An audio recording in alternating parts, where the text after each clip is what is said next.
Bien, bonjour à tous et bienvenue dans ce cours sur la notion de réfraction et de réflexion de la lumière. Alors, pour mettre en évidence ce phénomène, on peut faire plusieurs expériences. Alors, je vais vous montrer quelques vidéos sur Internet. Alors, si on regarde sur Internet, eh bien, en fait, on peut prendre un verre d'eau, vous voyez, donc on prend un verre d'eau, on le remplit, et puis on peut, eh bien, positionner à l'intérieur, eh bien, un crayon. Et là, si on regarde bien, voilà, si je fais une pause, vous voyez que le crayon ici a l'air d'être cassé. En fait, vous voyez que la partie ici ne correspond pas à celle-ci. Ce phénomène, ça vous l'avez déjà entendu parler, si on mettait un bâton dans l'eau, on a l'impression qu'il est cassé.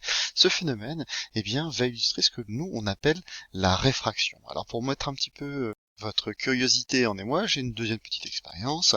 Donc ici, en fait, alors, pareil, c'est sur Internet, je vous mettrai les liens. Donc on prend ici une tasse, et puis au fond de cette tasse, vous pouvez coller une pastille ou mettre plutôt une pièce. Voilà, faut mettre une pièce. Et en fait, vous voyez, elle est au fond, donc on met une pièce. Et en fait, ce qu'il va falloir, c'est marquer ici, c'est reculer afin de ne plus voir le centre de la pièce bleue. Donc vous mettez chez vous, prenez votre tasse, et puis vous reculez, et vous ne voyez plus ce petit rond bleu. Et une fois que vous ne voyez plus ce rond bleu, eh bien, il va falloir rester exactement à la même position. Et ensuite, eh bien, verser de l'eau dans cette tasse. Et à partir du moment où vous faites ça, eh bien, vous allez voir que, eh bien, la pastille ici va réapparaître. Voilà. Alors pourquoi est-ce que la pastille réapparaît ou la pièce va réapparaître? Eh bien c'est parce que la lumière, quand elle va changer de milieu, ne va plus se propager de la même manière que lorsqu'elle était dans le premier milieu. Je peux vous montrer ça avec un laser. Alors vous voyez ici, donc c'est une autre vidéo sur internet. Donc on prend un laser, et donc le laser a la propriété de se déplacer en ligne droite. Et quand le laser se propage dans l'air, il a une ligne droite. Par contre, quand la lumière va rentrer dans l'eau, vous voyez qu'en fait, vous avez une inclinaison qui n'est pas la même. Alors, on va pouvoir tracer une droite. Donc, si on trace une droite, regardez bien. Alors, je vais prendre une droite. Donc, c'est ici. Voilà, vous voyez cette droite-là. Vous voyez bien ici que globalement, quand la lumière rentre dans l'eau, elle ne va plus du tout avoir la même direction. À partir de cet endroit-là, vous voyez que je vais partir dans cette direction-là. Alors donc, ce phénomène s'appelle la réfraction, c'est-à-dire que c'est à partir du moment où j'ai un changement de milieu, la lumière va changer de direction. Donc, le rayon qui se trouve avant ici, ça s'appelle le rayon incident, et le rayon qui va repartir dans l'autre milieu, qui va changer de direction, c'est ce qu'on appelle le rayon réfracté. Alors en fait, ici sur cette vidéo, on voit pas bien. Alors je vais vous en montrer une dernière pour que l'on puisse bien se rendre compte de ce que c'est que ce phénomène. Alors, ici, on prend de la lumière, donc ici vous avez une source de lumière, et ici vous avez un bloc de verre. Donc sur ce bloc de verre, on peut voir justement la lumière qui a se propager.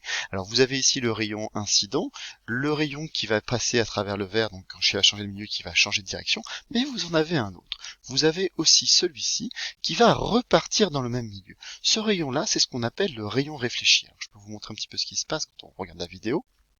Vous voyez que à partir d'un moment là, j'ai un angle réfléchi. Paf, ici, vous voyez cet angle réfléchi qui se trouve ici. Donc ça veut dire que quand la lumière va changer de milieu, il y a une partie qui va rebondir, entre guillemets évidemment, dans le même milieu. Ça va être le rayon réfléchi.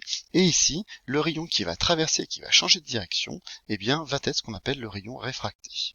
Alors, vous allez pouvoir reprendre votre feuille de cours, et donc sur votre feuille de cours, vous voyez, donc je vous ai mis ici en évidence ces deux phénomènes qui s'appellent la réflexion et la réfraction. Alors le premier ici, c'est la réflexion. Donc j'ai de la lumière qui arrive et qui va rencontrer un autre milieu, par exemple si c'est de l'air ou de l'eau, j'ai une partie de cet rayon-là qui va repartir ici. Ça, c'est ce qu'on appelle le phénomène de réflexion. Alors vous allez pouvoir noter dans votre cours que le phénomène de réflexion correspond au changement de direction que subit un rayon de lumière lorsqu'il rencontre la surface de séparation entre deux milieux et restant dans le même milieu. C'est-à-dire qu'ici, si j'ai de l'air, je reste dans l'air. Voilà. Alors comme c'est un peu long, vous pouvez faire une pause pour pouvoir noter tout ce qui est marqué ici. Et maintenant, la réfraction, c'est quand la lumière passe d'un milieu à un autre, mais que cette fois-ci, on a un changement de direction.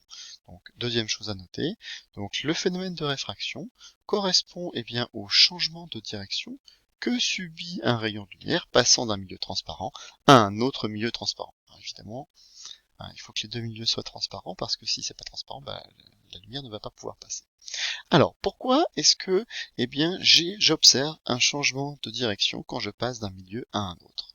Alors, pour comprendre ça, eh bien, je vous invite à regarder une vidéo qui s'appelle, enfin, c'est sur la chaîne ScienceClick qui s'intitule La réfraction. Alors, si vous allez sur YouTube, vous tapez ScienceClick la réfraction, et vous pouvez regarder cette vidéo qui est très très intéressante, hein, qui dure 5 minutes 44. Une fois que vous avez regardé cette vidéo-là, eh bien, je vous retrouve pour le cours. Bien. Alors, donc après cette vidéo, donc vous vous êtes rendu compte que, eh bien, en fait, ce changement de direction de la lumière est dû, eh bien, au changement de direction de la vitesse de propagation de la lumière. La lumière ne se propage pas à la même vitesse dans tous les milieux. Voilà. Alors, cette changement-là va faire en sorte que, eh bien, justement, eh bien, la lumière ne va pas garder la même direction. Donc, ce qu'on va faire, c'est que vous allez pouvoir noter, donc, lorsqu'un faisceau de lumière se propage dans un milieu transparent, rencontre un autre milieu transparent, alors, eh bien, la vitesse de propagation de la lumière change et des modifications du trajet de la lumière se produisent.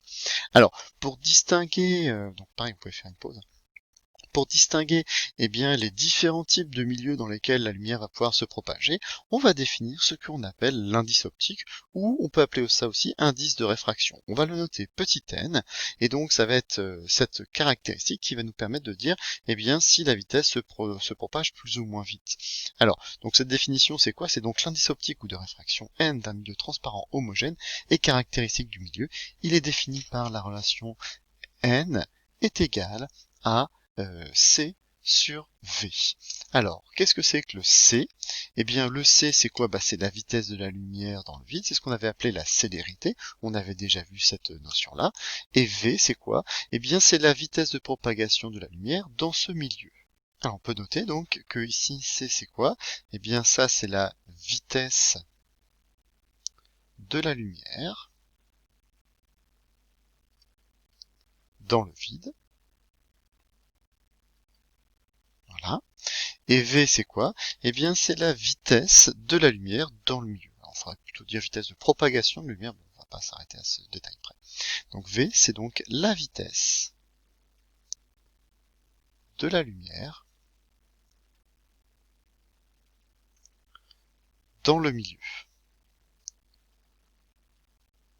Voilà, dans le milieu ici. Donc comme elles sont différentes, et bien forcément, eh bien vous n'allez pas avoir le même rapport entre les deux.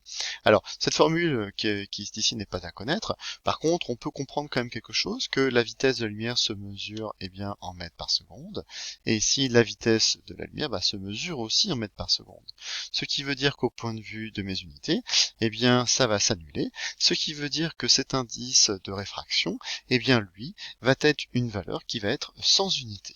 Donc on va pouvoir noter que n, lui, il est sans unité. Sans unité. Bon, c'est pas très bien écrit, mais voilà, il faut bien écouter, sans unité ici. Voilà. Alors, deuxième chose, on peut se souvenir aussi que la vitesse de la lumière, le c ici, c'est la vitesse maximale. On ne peut pas dépasser cette vitesse-là. Ça veut dire que le petit v ici est forcément plus petit. Donc, si je prends quelque chose de grand que je divise par quelque chose de plus petit, eh bien, ça veut dire que le rapport n, donc qui est C sur V, n est forcément supérieur à 1. Ce qui veut dire que l'indice de réfraction d'un milieu est toujours quelque chose qui sera supérieur à la valeur de 1. Alors, on peut définir plusieurs indices. Alors, je vous donne des exemples, hein, c'est pas à connaître. Alors, pour le vide, eh bien, l'indice de lumière, c'est forcément 1, puisque vous allez avoir, je vais le mettre ici, on le remettra après, c'est pas grave. Donc, C, ça va faire C sur C, donc ça va faire 1 exactement. Donc, l'indice du vide de réfraction, eh bien, c'est 1. Par contre, pour l'air, c'est quasiment égal à 1. On prendra toujours cette valeur égale à 1. Dans l'eau, eh bien, la vitesse sera plus petite. On aura un rapport de 1,33. Et le plus grand indice que l'on connaisse, c'est celui du diamant, qui est environ égal à 2,52. Voilà. Alors, maintenant, ce qu'on va faire, c'est qu'on va passer eh bien, à du vocabulaire en ce qui concerne la réfraction et la réflexion. Alors, on va reprendre la situation qu'on avait vue tout à l'heure. Alors, pas celle-ci, mais c'était pas celle-ci, c'était celle-ci avec le laser. Donc, nous, on va représenter à peu près cette même situation. On va représenter donc ici, eh bien, un milieu d'indice, on va l'appeler le numéro 1. Alors, ici, c'est de l'air, mais c'est pas forcément de l'air. Et cet indice ici, le deuxième ici d'eau, on va l'appeler l'indice numéro 2. Et puis, on va tracer ici un rayon incident, un rayon réfracté, et puis on le voit pas bien ici, mais on va tracer aussi, eh bien un rayon réfléchi. Alors si je reprends le cours, donc on va déjà tracer la surface de séparation de mes deux milieux. Donc vous allez prendre votre règle, tracer ici donc la surface de séparation ici. Alors cette surface de séparation, pour faire compliqué, on lui donne un petit nom, on appelle ça un dioptre. Donc un dioptre, ici, c'est ma surface de séparation que je vais noter à cet endroit-là. Ça, c'est mon dioptre. Donc ce dioptre, en fait, il va faire la séparation entre deux milieux. Alors, le milieu du dessus, je vais l'appeler le milieu 1. Alors, il est mon milieu 1. Voilà. Donc ici, ça va être mon milieu 1. Et puis, donc, il va avoir un indice de réfraction, comme on a vu. Donc, on va noter donc N1. Et puis ce qui est en dessous, eh bien, je vais appeler ça le milieu numéro 2 d'indice, eh bien, N2. Donc c'est comme ça que je vais pouvoir l'appeler. Donc alors, au-dessus des fois c'est l'air, en dessous c'est l'eau, ça peut être inversé, on peut avoir plein de situations. On fera plein d'exercices pour pouvoir se rendre compte de toutes les différentes situations. Voilà, alors j'ai défini donc ma surface de séparation. Je vais donc maintenant pouvoir tracer mes rayons. Alors le premier, on va faire ici un angle. Alors, ici, vous voyez, j'ai pris un angle de 56 degrés, mais peu importe. Donc je vais faire ça peut-être d'une autre couleur. Je vais le faire en violet. Tiens, c'est bien ça le violet. Donc ici, imaginons que la lumière arrive à cet endroit-là. Voilà. Donc comme c'est un rayon lumineux, je vais faire une petite flèche ici. Voilà, ça, ce rayon-là, c'est le rayon qui va arriver dessus. C'est le rayon qu'on va appeler le rayon d'incidence. Alors, il est où le rayon?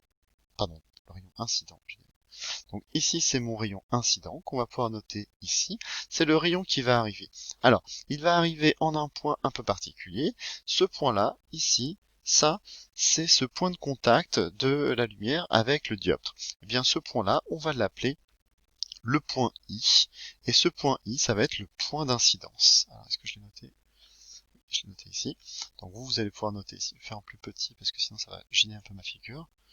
Donc ici, ce point I, c'est ce que nous, on va appeler le point d'incidence. C'est le point d'impact, on va dire, entre la lumière et la surface de séparation. Alors, qu'est-ce qu'il se passe? Je vais avoir une partie qui va être réfractée, ça veut dire que je vais avoir un changement d'angle ici par rapport à ce que j'avais au départ. Donc imaginons que j'avais un angle de 56 degrés ici.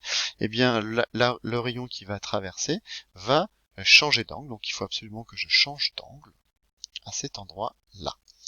Donc on va le faire peut-être d'une autre couleur, on va le faire en rouge. Voilà. Donc ça c'est mon angle ici, c'est mon rayon qui va être, qu'on va appeler le rayon réfracté. Je mets toujours une petite flèche ici pour dire l'angle réfracté. Donc on va pouvoir le noter ici. Rayon réfracté. C'est celui-ci. J'aurais peut-être pu le mettre en rouge. Alors j'arrive pas à changer mes couleurs, donc je vais le souligner ici en rouge pour faire la bonne distinction. Ici c'est en rouge, et puis ici j'aurais dû le mettre ici en violet pour dire que ce rayon incident ici, c'est en violet.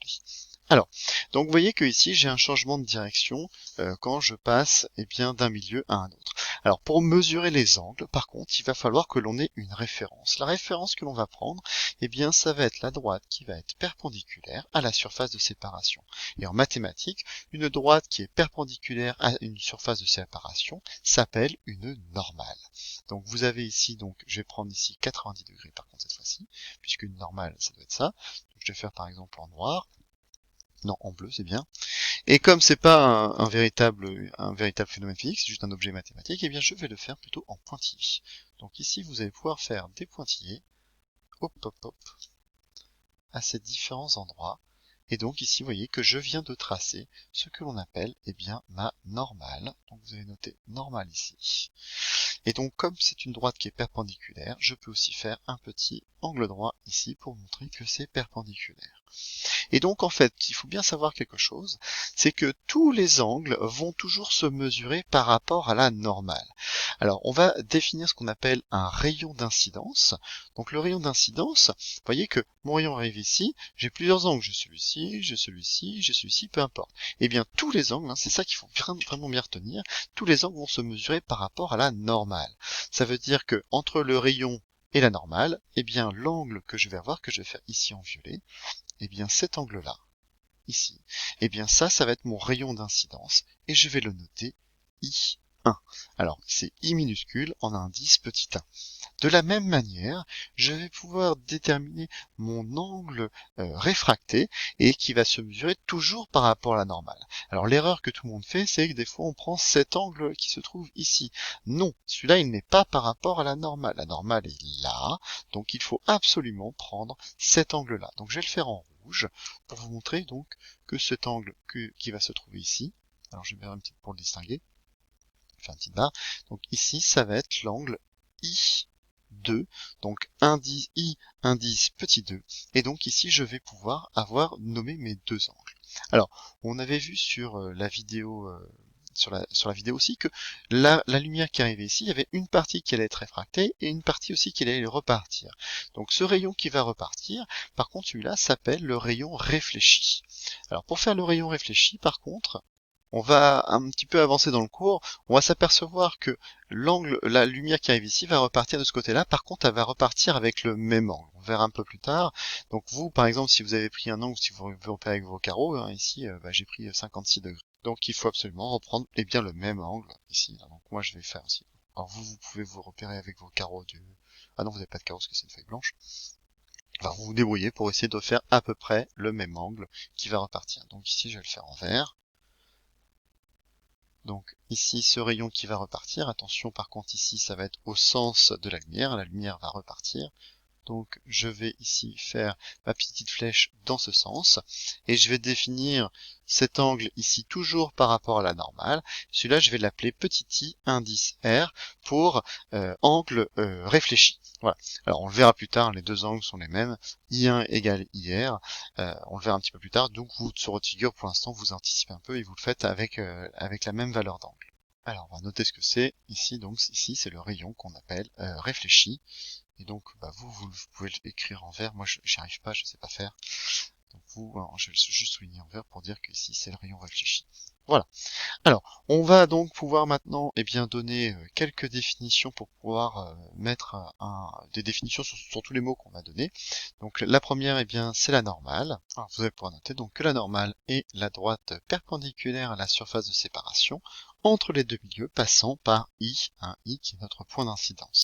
Voilà. Et puis donc sur l'autre page, on va pouvoir noter donc I1, I1 c'est ce qu'on appelle l'angle d'incidence, hein, c'est donc l'angle entre la normale et le rayon, hein, toujours, c'est ça qu'il faut vraiment faire attention, c'est bien mesurer les angles entre la normale et les rayons. Le I2 c'est ce qu'on a appelé nous l'angle de réfraction, et le dernier, c'est IR, c'est l'angle de réfléchi, non c'est l'angle réfléchi, voilà, petit souci. Voilà. Donc c'est l'angle ici réfléchi. Voilà, j'en ai terminé pour cette première partie. Hein. On verra peut-être une prochaine fois le petit 2, c'est-à-dire les lois de Snell-Descartes pour la réfraction, et puis pour la réflexion, on verra ça un petit peu plus tard. Voilà, je vous dis à bientôt, merci, au revoir.